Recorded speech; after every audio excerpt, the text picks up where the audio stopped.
Ben 14, je crois. 14. Ouais. Sur combien? Sur 28. Enfin, D'accord. normalement, oui, ben 28 où j'aimerais peut-être aller plus loin, hein. On va voir au jour le jour, quoi. Oui, on verra. Et en plus, tu me dis que ce matin, tu as été plonger ta tête dans l'eau. Ah oui. On est quel jour aujourd'hui? Ben on est là, on est mardi. Non, lundi. On est lundi. On est le 26 octobre. Oui. 26 octobre, dans la mer, c'est quand même pas très chaud, non?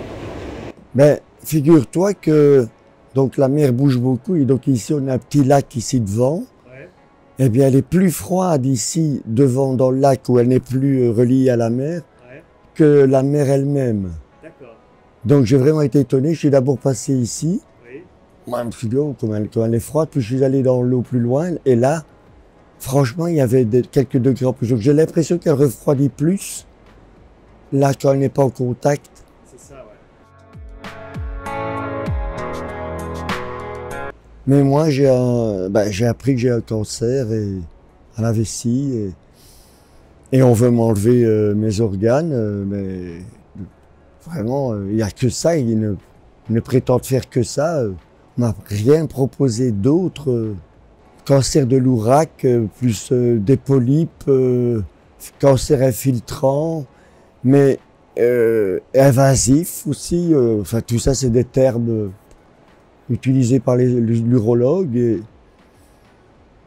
Et moi, je suis étonné parce que je sens rien. Enfin, à part au départ, hein, j'ai eu des hématuries et puis j'ai eu, ben, comme beaucoup d'hommes, des pressants d'aller pisser plusieurs fois pendant la nuit.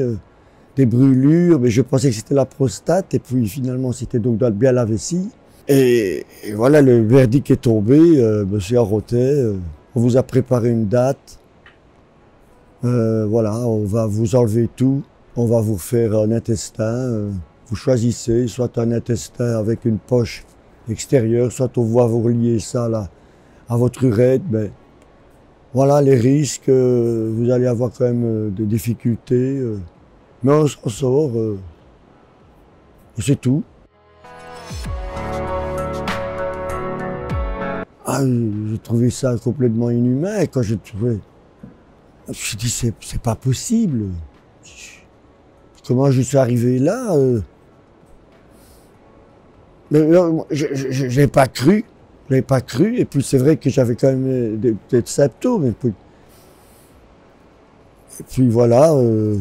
Je me suis dit, ben non, moi, je vais saisir ma chance par ceux qui ont jeûné. Alors j'ai commencé à chercher, puis je suis tombé sur ton site avec des témoignages qui étaient vraiment poignants, hein, les vidéos, et puis toute ta démarche. Je t'ai suivi, j'ai regardé plusieurs de tes vidéo et tu m'as paru un homme, celui qu'il fallait, quoi, pour m'encadrer, quoi. Donc, mais en tout cas, moi, je ressens déjà pas mal de symptômes qui ont complètement disparu. Je vais plus à la toilette pendant la nuit. Je n'ai plus de brûlure du tout. Je n'ai plus de spasmes, de contractions quand j'allais uriner. J'avais vraiment des spasmes, donc j'allais pisser et puis je ressentais un truc qui m'envahissait dans le ventre et tout ça a disparu. En plus, bon, c'est vrai que mon corps s'est fortement transformé, hein. J'ai des jambes de coureur maintenant, alors que j'avais des jambes, des bonnes solides jambes de grimpeur alpin, là. Je suis forestier, donc j'avais des bonnes jambes. Là, j'ai des jambes.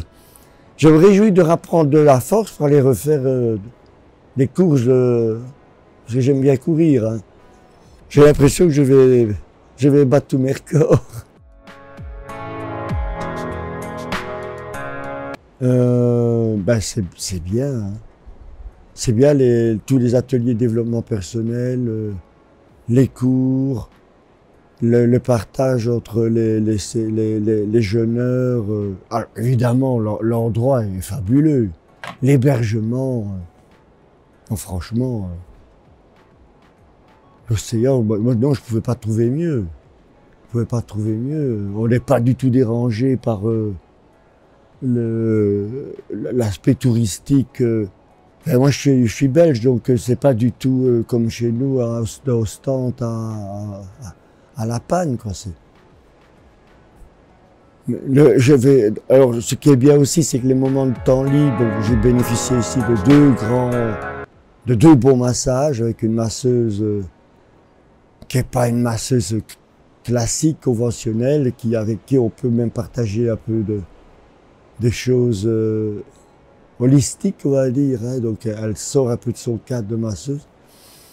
Ça a fait beaucoup de bien. Et puis alors, il y a les promenades. Donc, on peut aller là, tout en bord de mer. Là, il y a une belle promenade avec une belle promenade pédestre, cyclable.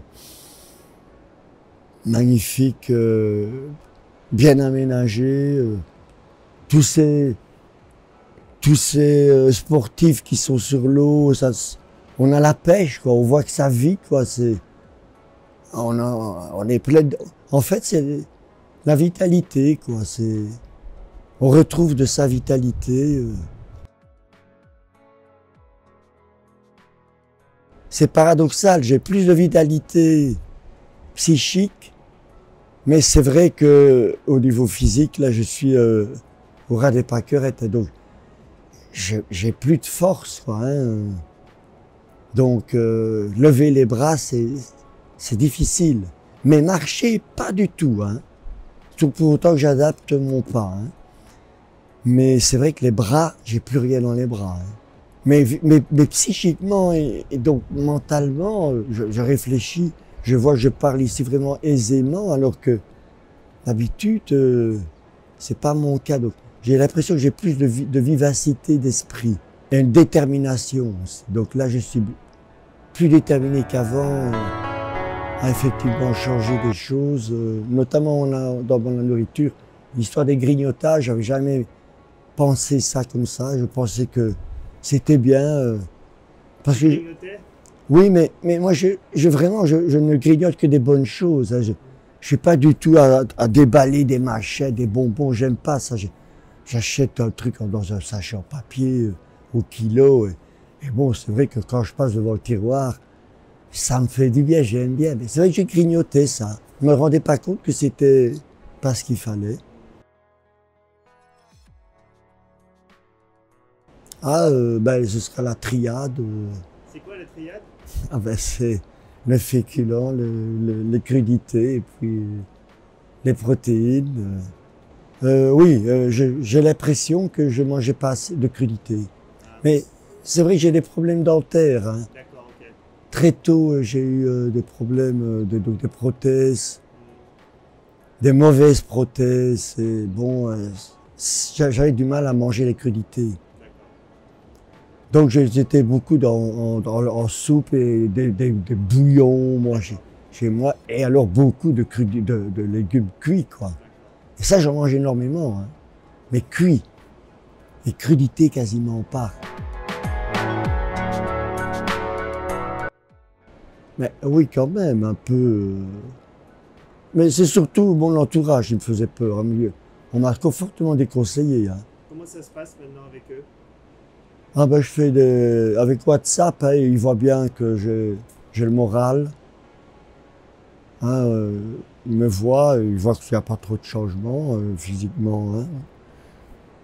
Je les rassure et je leur ai envoyé le planning aussi de nos activités.